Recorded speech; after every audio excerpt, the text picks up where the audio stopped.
Hey guys, today on Rich with Cars, I'm gonna give you my top 3 likes and dislikes on the 2022 Lexus NX350 all-wheel drive Premium. Next week I'm gonna be coming out with a review on this vehicle, but after spending some time with it, I wanted to give you guys a quick sort of overview in terms of the things that I liked and disliked about this vehicle, being sort of a complete redesign on this model. So guys, strap in, let's take a look.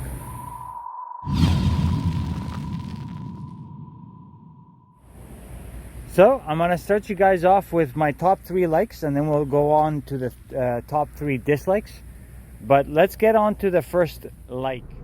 So my first like is, of course, the infotainment system that Lexus brought out as a complete redesign. First coming out on this 22 Lexus NX. I've been fortunate enough that I got the 14-inch larger screen on this one, so it gives you guys sort of like a really good idea of what this infotainment looks like. And of course, I mean, you know, Lexus did a phenomenal job in terms of improving their system, because they were notoriously known for having a pretty bad infotainment system with what they used to have, a pad over here, sort of like a mouse pad. Now it's a full touchscreen system, which gives you sort of like the main aspects over here, including the map or navigation, media, phone, vehicle sort of information, and then all your settings. They did a great job in my opinion. Of course, this also has over-the-air updates. So what Lexus did with this new infotainment system is bringing up the whole Lexus brand up to par with the rest of the competition. Something else also is that you have on this infotainment system all your climate controls as part of the main large screen, which stay here all the time. And then this pretty cool dial over here with a digital screen here in the middle, also part of the infotainment system. No, they did a really good job, and that's why this is my first like. So like number 2, it's not exactly the steering wheel, but the controls on the steering wheel that have been simplified to control the heads-up display. Now, if we actually get closer to the heads-up display, I'll show you guys. As I touch these pads over here on each side, you'll see that it shows up on the trackpad. Let me show you guys on a closer look. Giving you guys a closer look on the heads-up display. So I'm touching the right pad right now, and it's all capacitive touch, which is really cool. That's something else that's part of the whole redesign on the Lexus technology. And you can see over here as I'm touching the pad, so it gives me the ability to do different things with the functionality. I can even change the menu with this button here at the bottom, and it gives you more functionalities as well. And that basically allows me to change the display on the digital cluster. That allows me to change the height on the HUD. And like I said, it also allows me to change the cluster right there. And it's all very simple over here. So if I go on to the left pad now, and I can, let's say for example, put up the phone information over here, or I can do voice, or I can track, like the next and the previous track. Those are my volume over there, and then I can change the menu over here as well, and put some audio or even different modes in the audio as well. I can turn on the audio or off. I can change the modes over there. So it's very, very versatile and very simplistic in terms of keeping the steering wheel buttons very simple. That's why I really like the heads-up display as my second like. So my third and final like has to do with the remote start feature. On previous Lexus models, as soon as you actually started the car remotely and then you unlock the doors, it would automatically turn off the engine. And Lexus said that that was for safety reasons. I think they came to their senses finally, and they removed that feature now and actually allow you to enter the car, unlock the doors while the engine is still running, and then still drive away with the engine still running. So let's take a look at that, because I really do like that feature, and I'm glad that Lexus finally changed that.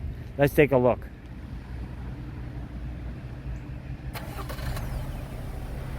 Vehicle started now. Let's show you guys how we're gonna get in now, and the car is not gonna turn off.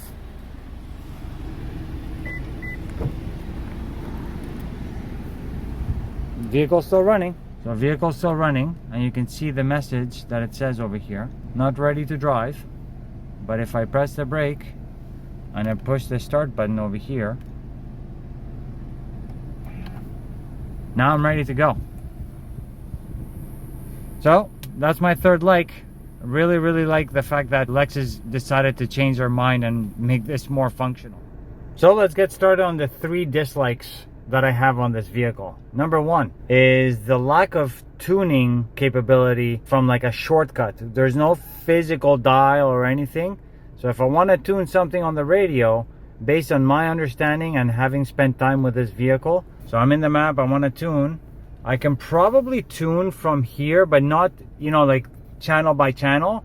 I can probably tune based on presets, but then if I want to tune channel by channel, so I have to go here, audio, go there, and then I can tune channel by channel over here, which to me is a little bit impractical because I have a lack of physical dial or button to be able to tune. So that's my first dislike.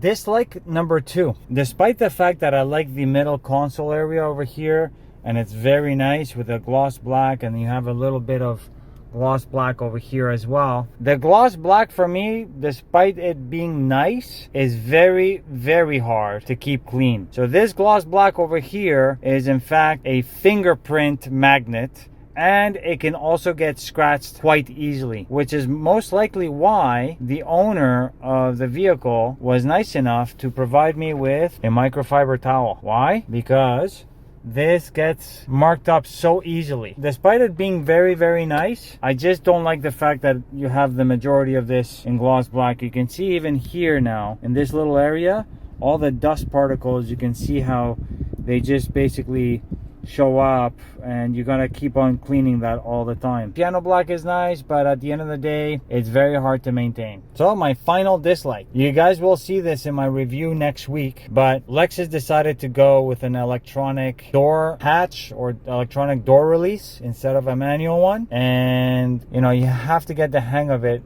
in order to open the door. So if I were to try to open the door, which is just pressing this button over here, and I don't press it long enough and push out, then it'll get locked or get basically caught in between. Let's see if it happens now. See? I'm trying to push, but it got locked in between.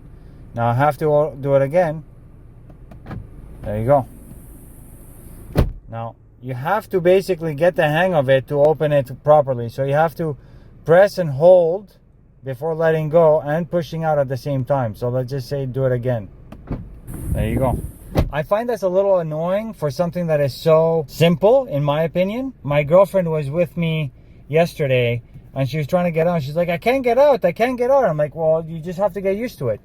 And the same thing goes for the door handles outside. So on the outside of the vehicle, you have this door handle over here that looks like a door handle, but it actually stays in place. So you can't actually pull this door handle. It's actually, in fact, it's an electronic door hatch. Once again, they click right there in the back. So see, I tried doing it, and it didn't open properly. So let's do it again. So now it just opened.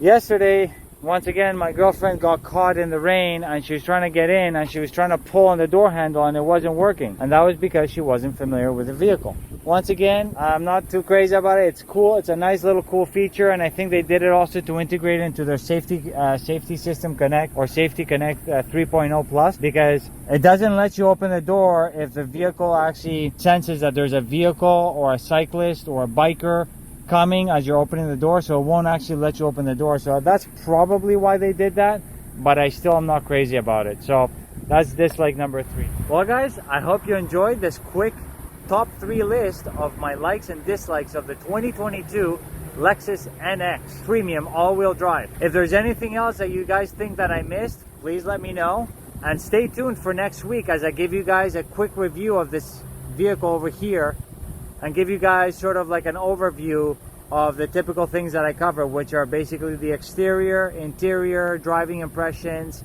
engine, and cargo. So once again, thank you very much for all your support, all the views. Don't forget to like, subscribe, and comment below, and I'll see you guys on the next one.